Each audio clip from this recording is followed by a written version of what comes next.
Esta semana vamos a presentar nuestras conversaciones con tres expertos de tres ámbitos distintos, que sin embargo convergen a las discusiones alrededor de esta crisis. Comenzamos con Iván Montoya para discutir las cuestiones penales relacionadas con el caso Castillo. Luego con Luciano López vamos a revisar las cuestiones vinculadas al derecho constitucional. Y cerramos con Fernando Tuesta para repasar una cuestión que salió en el margen de la conversación con Luciano López, las posibilidades de anticipar elecciones. Iván Montoya repasó con nosotros la información sobre el caso del biodiesel, el asunto del puente Tarata, los intentos de injerencia del secretario Pacheco sobre la SUNAT y sobre los ascensos de las Fuerzas Armadas, las visitas de la señora López a Palacio de Gobierno y a la Casa de Breña, el silencio de Castillo. Sus primeras impresiones fueron estas. Bueno, hay una sucesión de escenas, digamos, hay una sucesión de episodios, ¿no? Con algunos actores comunes que van definiendo, y ya se están definiendo así, una serie de líneas de investigación con imputaciones de concretos delitos abiertas, como repito, a investigación, ¿no? Desde las primeras que tienen que ver con el ascenso o los ascensos, en las que aparentemente el Ejecutivo habría presionado a determinados altos oficiales de las Fuerzas Armadas para designar a determinados oficiales en sus ascensos, en las que están involucrados Pacheco y el propio presidente. Ahí hay una línea en la que la imputación es patrocinio ilegal y tráfico de influencias. Supongo que irán determinando, más allá del rol de Pacheco, cuál fue el rol del presidente.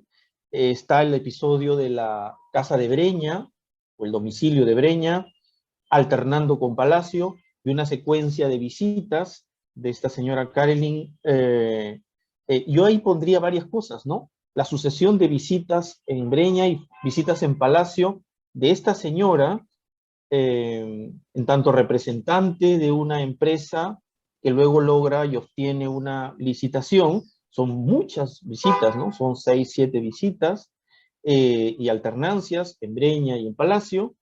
En ese contexto también hay un monto de $20.000 que aparecen en las oficinas del secretario general del presidente. Entonces, eso también ya tiene una, no solo línea de investigación, sino fue producto de una denuncia del Procurador General del Estado. O sea, ha motivado incluso la reacción de la propia institucionalidad del Ejecutivo, ¿no? Me refiero al Procurador General del Estado por, digamos, tráfico de influencias en este punto, descontando los 20.000 como un eventual aporte o dádiva o ventaja para lograr ese tipo de ascensos que podrían configurar un delito de cohecho, pero que no ha sido así la imputación. Y la tercera es este episodio que tú mencionas, que tiene que ver con un mismo personaje, que es la señora Karelin, que acompaña a otro empresario vinculado a hidrocarburos dueño de una empresa, Petroleum, no me acuerdo qué más, pero y la reunión que tienen tripartita entre el gerente general de Petroperú y este proveedor del Estado de diésel, junto con el propio presidente, sin mayores intermediarios, y además de esta señora, donde la imputación ya aparece como negociación incompatible y colusión, ¿no? En todos estos, evidentemente, el presidente tiene el relato nos muestra una presencia que, en primer lugar, en cualquier democracia hubiera requerido una explicación exhaustiva, no solo al Congreso, sino a la nación en general, y satisfactoria, cosa que no ha ocurrido, ¿no? Creo que en parte por eso también, por las no explicaciones suficientes y por incluso no colaborar, en el caso del Procurador General del Estado es por no haber, digamos, él solicitó información, no la requirió, hizo su cuadro de tiempo, su secuencia y le justificaba para solicitar el inicio de investigaciones preliminares. Entonces, yo diría que van comprometiendo la figura del presidente, ¿no? En cualquier otro contexto, digamos, para que no se no se cuestione un sesgo de nuestra opinión. En cualquier otro contexto, todos los indicios o las sospechas que muestran estos indicios, las sospechas simples, si podemos decirlo en el lenguaje de la Corte Suprema, muestran una necesario camino de la investigación preliminar. ¿A dónde apuntará? ¿A dónde aportará? Estamos en semanas, seguramente iremos evidenciando algunos niveles de esclarecimiento o de mayor compromiso, lamentablemente, del presidente en estos casos. No sabremos, ¿no? En la conversación con Iván Montoya surgió, sin embargo, un tema que creo que es el más importante a presentar. ¿Cómo se organizan las reglas sobre la responsabilidad penal del presidente de la República cuando la evidencia pone como posible autor directo de crímenes o de actos de corrupción a su secretario? ¿Cómo funcionan las reglas de subordinación y las reglas de neutralidad en ese tipo de casos? Iván Montoya nos dijo lo siguiente.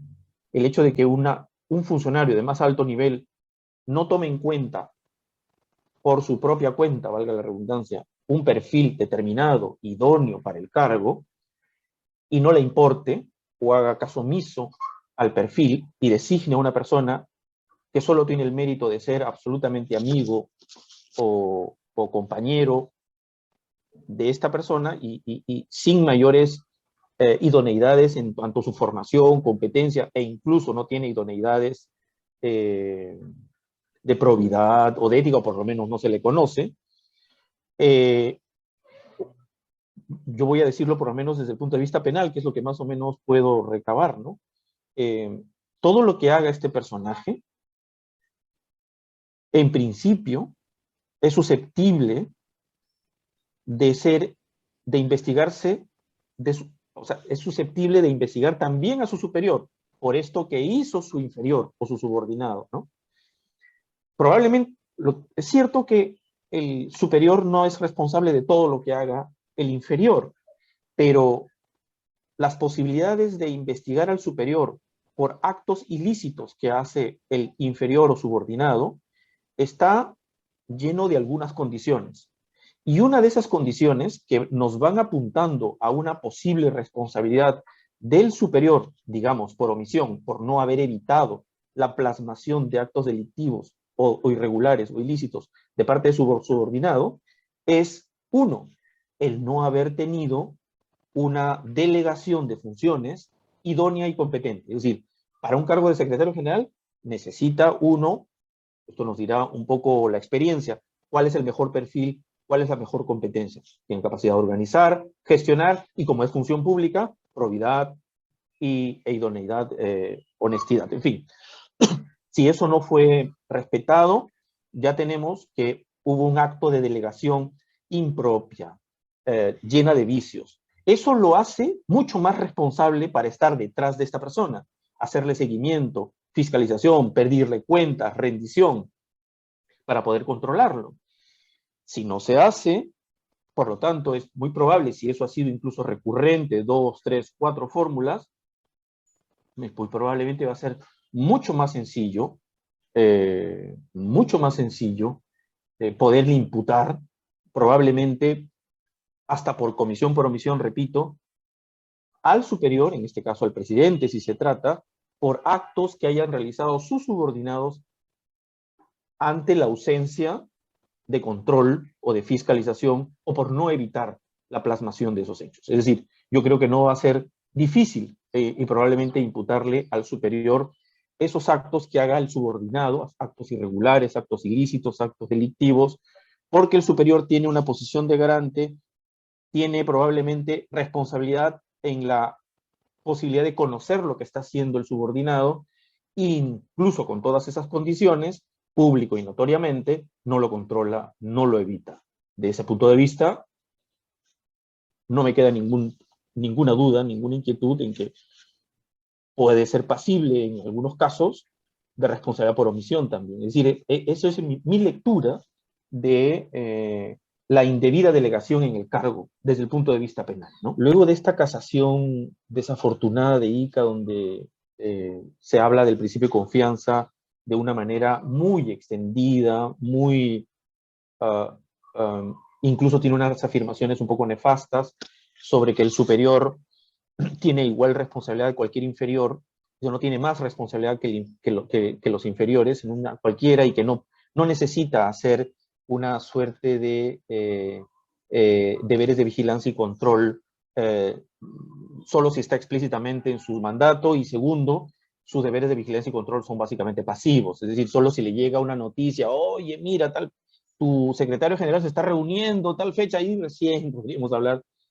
No, ese tipo de casación yo creo que quedó en la residualidad, ¿no? Si uno ve incluso desde antes, recursos de nulidad desde el periodo 2001-2002, y posteriores a esa casación, coronando con el recurso de nulidad del caso del gasolinazo, el tema del donaire, el general Donaire, ya queda más o menos claro que el superior tiene muchísimo más deberes que cualquier otro funcionario. Y el superior tiene mucho más deberes respecto a sus subordinados. Incluso en el recurso de nulidad sobre Donaire se habla de que el superior tiene no puede invocar el criterio de confianza, del principio de confianza. Rige el criterio de desconfianza, es muy tajante y muy taxativo. Y esos deberes de vigilancia y control, por lo tanto, se transforman en deberes de vigilancia y control activos, no pasivos. O sea, él tiene que estar tras su subordinado, en este caso, su secretario general, y tratar de emplear algún mecanismo que acote, delimite su margen de discrecionalidad que podría tener. Entonces, no es invocable, creo yo tengo una posición también sobre ello, ¿no?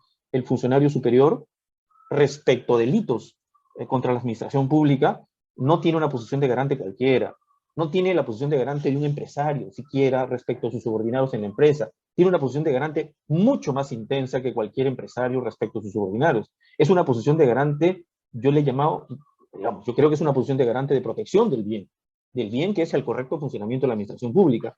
Y tiene que, por supuesto, si es una estructura grande, tiene que desarrollarla a través de algunos mecanismos, ¿no? Algún oficial de cumplimiento. En este caso es cercano, es su secretario general. Tendría que él desarrollar ese nivel de vigilancia y control activos. Entonces ahí hay un problema serio, ¿no? No sé si se está tomando las cosas en serio el presidente, pero yo creo que el tema del cuidado, de la prevención de la corrupción, de evitar la corrupción es muy serio y es omnicomprensivo y conglobante. O sea, aquí no cuentan mucho los argumentos de, yo no me di cuenta. Uy, mira, yo confié. No rigen mayormente ese tipo de posibles argumentaciones, ¿no? Yo creo que es muy serio asumir un cargo público. Y ser presidente es muchísimo más serio, ¿no?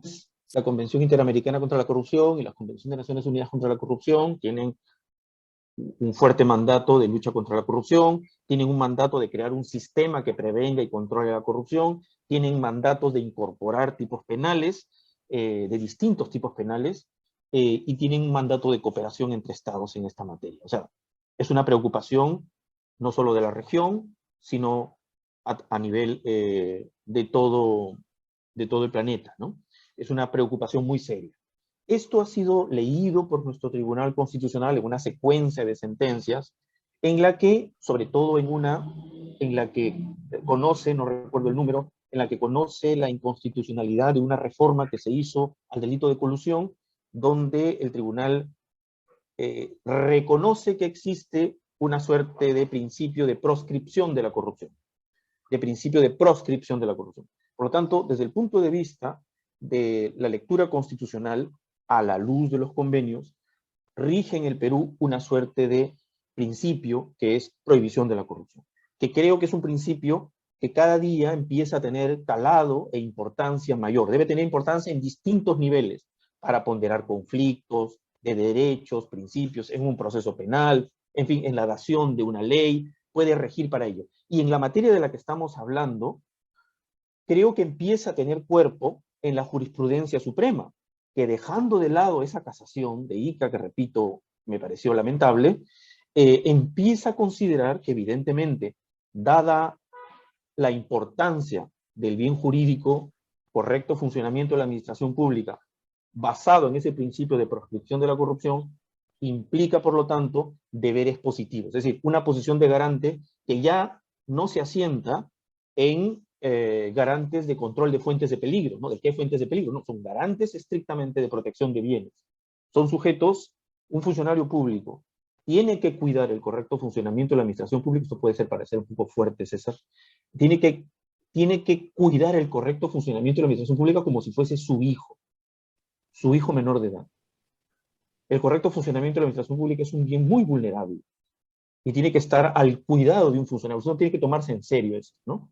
Por lo tanto, si no lo puede hacer porque es una estructura muy grande y no puede controlar todo, tiene que diseñar un esquema que le permita tener al menos algunos ojos y oídos sobre su gente, ¿no? Hay jurisprudencia suprema española, aquí todavía, ¿no? Pero donde entra a tallar en este tipo de delitos, en delitos económicos y en delitos de corrupción. Yo diría no hay algunas diferencias, pero digamos, en la complejidad de los fenómenos son muy similares.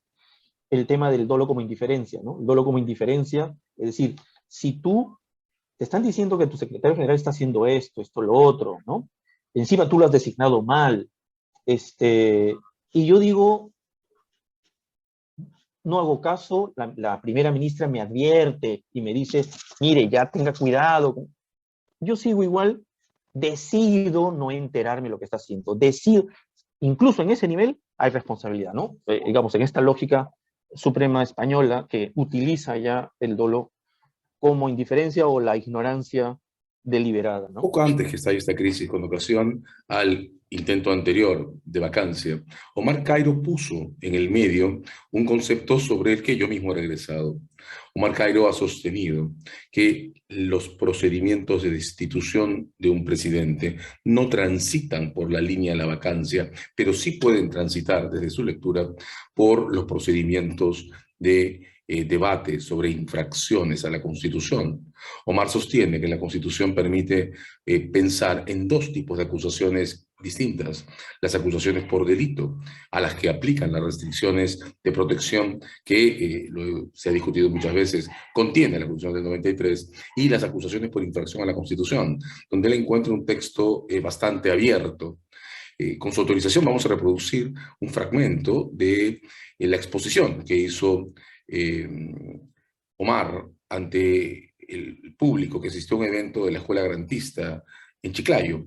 Omar Cairo nos dijo ahí lo siguiente: la incapacidad moral significa incapacidad mental, y no podría ser de otra manera porque todo el artículo detalla situaciones que no son imputables al presidente, y la vacancia no sirve para castigar al presidente.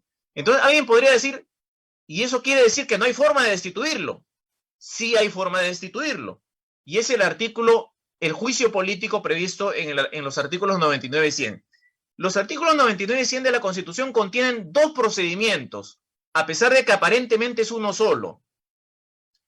Hasta la Constitución de 1979 existía un procedimiento por el cual la Cámara de Diputados acusaba ante el Senado al presidente y otros funcionarios por delitos cometidos en el ejercicio de sus funciones y por infracciones a la Constitución también, pero solamente cuando estas infracciones o los delitos mismos, lógicamente, tenían consecuencias penales. Por eso que el Senado todo lo que podía hacer era habilitar al Poder Judicial para que procese penalmente al presidente. La Constitución 93 es exactamente lo mismo, pero con un agregado. Además de ese antejuicio que habilita el procesamiento penal, que solamente puede ser por los 4 delitos del 117, existe en el artículo 100 la figura del juicio político, un procedimiento similar al antejuicio, exactamente igual en la estructura, por el cual la comisión permanente acusa ante el Pleno al presidente o a otros funcionarios de infracciones a la Constitución, y el Pleno ya no habilita el procesamiento penal, porque estas infracciones a la Constitución no tienen connotación penal, o por lo menos no es eso lo que se pretende castigar, sino el hecho de afectar a la Constitución. ¿Y qué permite el artículo 100? Dice, el Pleno suspende, destituye o inhabilita al presidente. La opinión de Omar, a la que yo he adherido, es sin embargo discutible y corresponde, de eso se trata las discusiones sobre el derecho, evaluar todas las alternativas. Luciano López, pero con él varios otros autores, Pedro Grandes entre ellos, Y creen que no, creen que la Constitución tiene un esquema absolutamente cerrado en la protección al presidente y que ese esquema debe ser preservado a partir del texto. Para ellos hay una sola forma de acusación constitucional en este texto y en el caso del presidente de la República, esta forma de acusación solo se puede utilizar en los casos precisos que el texto enumera. Revisando esto, Luciano López ha estado con nosotros para organizar esa respuesta. El enfoque de Luciano apunta a que la Constitución solo tiene un camino y ese tiene puertas cerradas para destituir al presidente, salvo los casos enumerados en ella. De hecho, Luciano preferiría, si se trata de flexibilizar estos canales cerrados de la Constitución, que regresemos a la ponencia del magistrado Eloy Espinosa para el caso Vizcarra y exploremos las posibilidades de una suspensión. La Constitución del 93, para bien o para mal, diseñó un modelo que trata de proteger, de flanquear, de blindar al presidente durante el transcurso de su mandato. Y concretamente, para eso está el artículo 117 de la Constitución. Y el artículo 117 de la Constitución dice textualmente, ¿no?, que el presidente de la República solo puede ser acusado. Y ahí quisiera abrir un tanto el panorama de la interpretación respecto de este término, acusado. Y lo digo porque el 117, cuando dice que solo puede ser acusado, lo cierra en función a determinados delitos muy puntuales, porque te dice que no puede ser solo puede ser acusado por delitos de traición a la patria, por impedir las elecciones presidenciales, parlamentarias, regionales o municipales, por disolver el Congreso de una manera distinta a la que le permite la Constitución, o impedir su reunión o funcionamiento, o los del Jurado Nacional de Elecciones y otros que componen el sistema electoral. Esos son los únicos supuestos. Vuelvo a repetir, todos ellos son delitos. Pero como usa el término acusación, me parece que de allí tenemos que hacer una interpretación constitucional más de conjunto, más de sistema. Y es que el término acusación está básicamente pensado para los altos funcionarios de la administración pública, es lo que, por ejemplo, los americanos llaman pues el famoso impeachment, ¿no? Es el juicio político que en nuestro medio puede ser de dos tipos. El que están mencionando ustedes, que es el de infracción constitucional o por comisión de delitos, pero son dos. La jurisprudencia del Tribunal Constitucional, por ejemplo, dice que el que es por comisión de delitos se le llama antejuicio, y el que es por infracción constitucional es el denominado juicio político. Las consecuencias también son distintas, porque el llamado antejuicio es autorización para que la Fiscalía pueda continuar con la investigación preparatoria y eventualmente luego acusar, ¿no?, ya en el fuero judicial. Y en el caso de la infracción constitucional, es una atribución íntegramente del Parlamento, por eso es que es prácticamente pues esa suerte de impeachment, en la cual el Parlamento es el que sumariza una investigación, acusa ante el Pleno y ellos deciden. ¿Y qué pueden decidir? Sanciones desde la inhabilitación para ejercer función pública hasta por 10 años, o como suspensiones, por ejemplo, en el ejercicio de esa función pública. En resumen, entonces, el 117 se tiene que leer con los artículos 99 y 100 de la Constitución, para que entonces pueda tener una lectura mucho más amalgamada. Entonces, desde ese punto de vista, lo que creo es que, en conclusión, el 117 te lleva a que el presidente durante su mandato no puede ser acusado ni por infracción constitucional ni por comisiones de delito. Es decir, no puede ser sometido ante juicio, ergo delitos, no puede ser sometido a juicio político, ergo infracciones constitucionales. Solo puede ser acusado, es decir, vía ante juicio, por estas figuras delictuales que están resumidamente, cerradamente previstas en el 117. Una cosita adicional, muy breve. Esto que estoy comentando creo que tiene algún respaldo jurisprudencial. Hay un viejo fallo a estas alturas del partido que es la sentencia, para los curiosos, 006-2003-PI.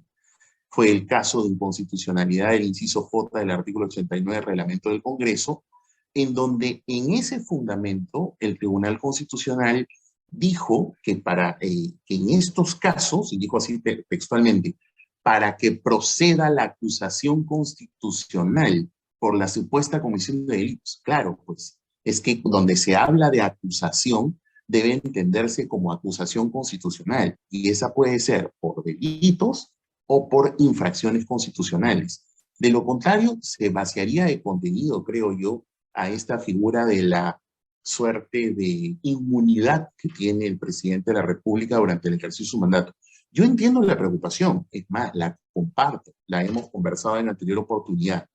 Quizá me parece, César, y te lo planteo, creo yo, como para darle un poco más de vueltas, quizá a lo mejor habría que explorar una fórmula que a mí me parece un poco forzada, quizá, pero que puede encontrar algún mecanismo de desahogo si es que estamos entendiendo que la vacancia por incapacidad moral es un tanto complicado por lo que ya hemos comentado antes de que no puede ser entendido como un juicio político, aunque el tribunal pues no lo determinó y ahí está como una espada de Damocles.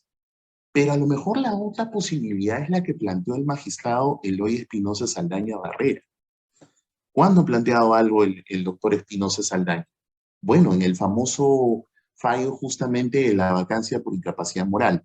Como recordaremos y lo hemos comentado antes, ahí no hubo fallo, ¿no es cierto? Por mayoría se dijo que había sustracción en la materia. Pero hubo fundamentos de voto y votos singulares. El voto singular del magistrado Espinosa Saldaña se decanta por la interpretación de que la vacancia por incapacidad moral tiene que ser objetiva y debe ser entendida como discapacidad mental, perdón. Pero más allá de que estemos de acuerdo o no con esa posición, ahí es donde viene lo interesante y es lo que te sugiero a lo mejor analizar. Él plantea de que, como si bien es cierto, estos casos de grave indignidad, vamos a identificarlos así, de grave indignidad en el ejercicio del cargo presidencial, no tienen por dónde desahogarse en una figura de juicio político.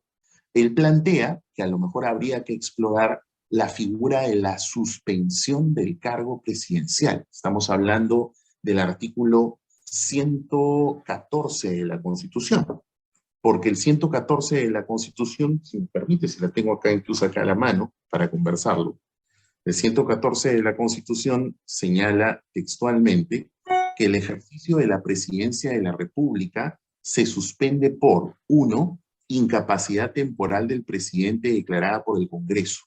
Entonces, si bien a mí me parece que eso está más pensado, o al menos se podría racionalmente pensar, que es una figura más relacionada a supuestos de discapacidad física o mental que le impiden al presidente ejercer su mandato, pero de manera temporal, el magistrado Espinosa Saldaña plantea la tesis interpretativa de que a lo mejor por allí podría desahogarse una figura de impeachment por grave indignidad que entonces genere la suspensión del cargo de presidente para no forzar las figuras ni de la vacancia por incapacidad moral, por esta discusión que acabamos de comentar, como la del 117, que bueno, que como no lo dice él puntualmente, pero me da la impresión que también tendría un escollo, al menos por la tesis contraria a la que planteas y la que plantea también Omar, que justamente acabo de señalar por qué.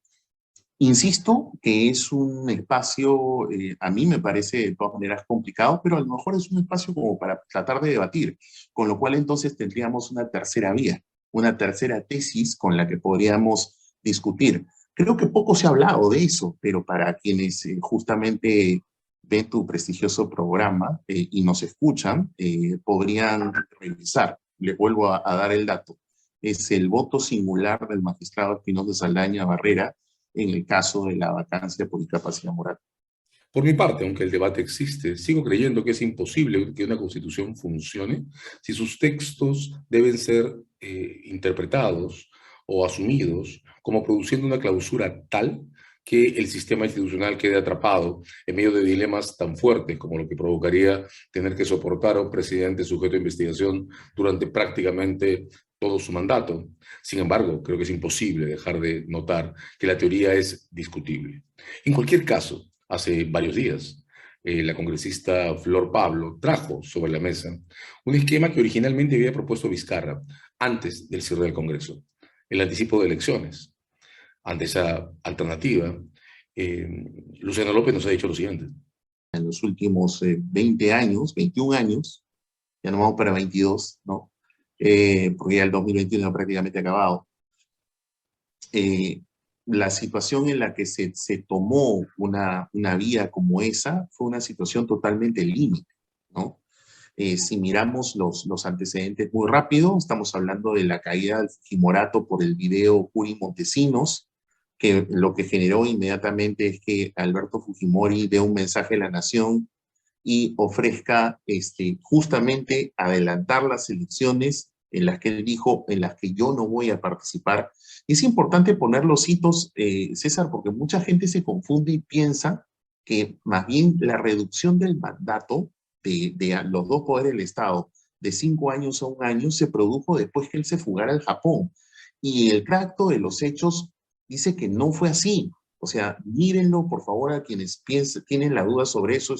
Hoy búsquenlo en Google, lo van a encontrar. La secuencia fue así: 14 de septiembre sale el video Curi Montesinos y a los 2 días siguientes él da el mensaje de la nación. El video búsquenlo en YouTube para quienes estén faltos de memoria y van a ver que él allí dice, bueno, yo voy a, lo que propongo, él no dice voy a renunciar, él lo que dice es, yo lo que propongo es reducir el mandato de 5 a 1 año, en el que entonces elecciones generales en las que yo no voy a participar. Eso fue lo que textualmente pasó. Ya después fue lo de Brunei, se fugó, ya luego todo el desenlace que conocemos, pero primero fue así. Entonces vino una mesa de diálogo de la OEA, ¿no? Que fue el espacio donde se sentaron, perdónenme la expresión, perro, pericote, gato, es decir, se sentaron todos totalmente disímiles, peleados todos, y allí el consenso fue que lo que se acordaba allí se viabilizaba a través del Parlamento. Y así fue como se introdujo unas disposiciones transitorias especiales en la Constitución donde se recortó el mandato. Por eso es que cuando Paniagua asume por la línea sucesoria, ya las elecciones estaban convocadas. Si miran ustedes el decreto de convocatoria de Paniagua, él prácticamente dice, confirmo las que ya estaban convocadas, porque ya las había convocado Fujimori. Entonces, lo digo ¿por qué? ¿Y por qué hago esta reminiscencia? Por lo que me estás comentando, que creo que fue una situación muy límite y que si se tuviese que tomar una decisión aquí, necesitaría de un amplio consenso, porque por lo que te estoy comentando, eso fue lo que sucedió en ese momento de crisis. Hubo un gran consenso en una gran mesa de diálogo que estuvo arbitrada, conducida por un órgano incluso internacional como la OEA, y lo que se acordaba allí lo viabilizó el Parlamento. Si ese consenso no existe, como que realmente difícil, por no decir prácticamente imposible, que una figura como esa se pueda dar. A mí me parece que sería lo más recomendable, pero hay un problema. Y el problema que creo que no podemos dejar de perder de vista es el siguiente: elecciones sin reforma política. Claro, el consenso tendría que incluir Es como, las formas. Claro, es como lo que hemos conversado antes, por ejemplo, por ejemplo, cuando yo he manifestado mi desacuerdo con quienes, por ejemplo, plantean la figura de una asamblea constituyente. Porque lo primero que una de las cosas que siempre he comentado sobre el tema es, ya, ¿y con qué reglas de elección? ¿Ah? Sí. Porque si tú no solucionas eso, es, claro, es alentar, es que me ilusiones, que ilusiones a la población para que luego entonces se dé la elección y tienes un gran problema. O sea, me estás diciendo una asamblea constituyente conformada por partidos políticos con problemas de representación, los mismos que se han tenido en los últimos congresos. O sea, para que esté más claro, o sea, me estás diciendo un congreso como el de ahora, como el de ayer, como el disuelto, Pero el próximo año. Que haga una nueva constitución. ¿Eso me están diciendo? Entonces, acá el problema con las elecciones, señores, no, las elecciones no son un fin en sí mismo. Es una consulta a la población, pero el problema es, ¿tú vas a elegir sobre la base de qué? Habida cuenta del antecedente del caso Merino, y creo que debería estar claro para todos que la vacancia no es un camino. Los estragos que produce son muchísimo mayores que las ventajas que ofrece. El procedimiento por infracción a la Constitución que Omar Cairo presenta como alternativa requiere una mirada nueva sobre la Constitución, un amplio margen de consenso. En realidad, todas las vías que pueden permitir resolver la crisis en que estamos requieren un amplio margen de consenso. En cualquier caso, si es imposible o si termina siendo imposible o si no se reúne el acuerdo académico suficiente para respaldar una flexibilización de las condiciones en las que se discuten las acusaciones por infracción a la Constitución, pues entonces la opción que sale sobre la mesa es anticipar las elecciones. Como ha dicho Luciano, eso requiere, sin embargo, discutir muy seriamente de qué hablamos cuando hablamos de elecciones. Le preguntamos a Fernando Tuesta bajo qué condiciones podría ser posible pensar en adelantar las elecciones y en qué esquema una nueva votación podría sumar institucionalmente en algo. Fernando nos dijo lo siguiente. Anticipar elecciones no existe en nuestro ordenamiento jurídico, no existe esa posibilidad, pero sí como una salida política, como ocurrió en el año 2000, ¿no? Ante la renuncia de Fujimori, hay una crisis, ya sabemos, de envergadura mayor, y que permite justamente, a través de un acuerdo político, adelantar elecciones. En el año, efectivamente, 2018, lo quiso hacer Martín Vizcarra, pero eso a través de una propuesta legislativa que no prosperó. Ese año se propuso justamente como una medida el adelanto de elecciones, bajo la consideración que tanto la Presidencia de la República como el Parlamento pasaban a ser sujetos de un proceso electoral nuevo, como una salida política. Ahora bien, vamos a separar esto en dos ámbitos, ¿no? Uno en términos justamente de salida política. Creo que el Parlamento de ninguna manera aprobaría esta posibilidad porque eso implicaría justamente cortar el mandato de los parlamentarios y es lo último que quieren. Es lo último que quieren. Ya la experiencia de la disolución del Parlamento los llama a pensar que eso no es una salida, ya no digo política, sino personal, porque así se han movido también las cosas, ¿no? En términos estrictamente personales. Pero, por otro lado, hay algunos temas que en realidad tienen que ver estrictamente, digamos, con el proceso electoral, ¿no? Por un lado, si tú convocas a elecciones, que sería en el supuesto siguiente. Digamos, por cualquiera de las razones, Pedro Castillo deja el gobierno, sea por la aplicación, de mi punto de vista, absolutamente desnaturalizada de la vacancia, pero eso ya lo hemos visto.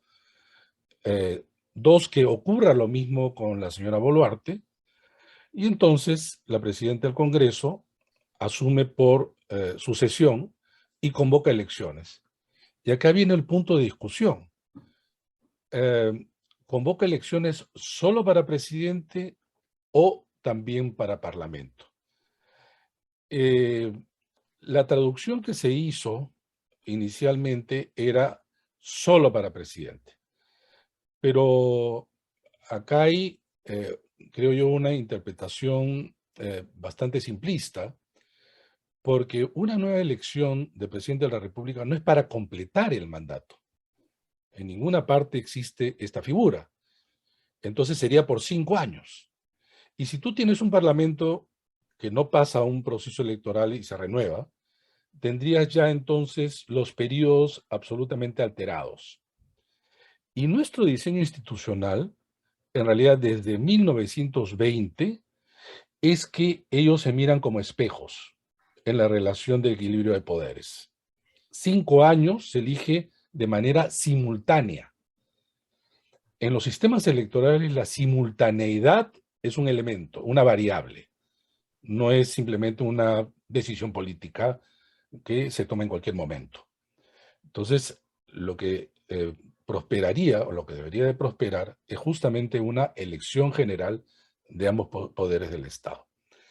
Pero creo que, nuevamente, el Congreso eso no lo permitiría, o en todo caso haría todo lo posible para no permitirlo. Eso ayudado por los constitucionalistas de recibos por honorarios, ¿no? Que los hemos visto en reiteradas oportunidades, ¿no? Darle fórmula a las decisiones políticas que se han tomado. Por otro lado, en nuestra ley electoral se establece que entre la promulgación en la convocatoria de elecciones y su realización, debe haber al menos 270 días. Eso significa 9 meses.